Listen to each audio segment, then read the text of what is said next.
Ako pala ay ang nag-iisang anak ni Danaya, ang tagapangalaga ng brilyante ng lupa. Hindi rin kami matatakot sa'yo.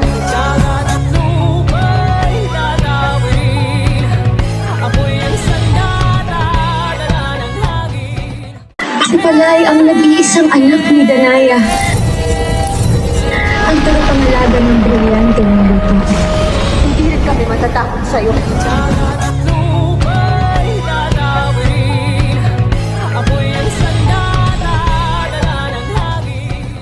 Ako pala ang nag-iisang baklang anak ni Danaya.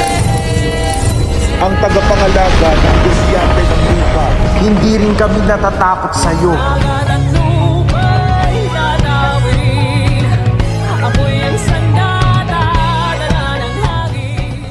Ako pala ay ang nag-iisang anak ni Danaya, ang tagapangalaga ng brilyante ng lupa. Hindi rin kami matatakot sa'yo.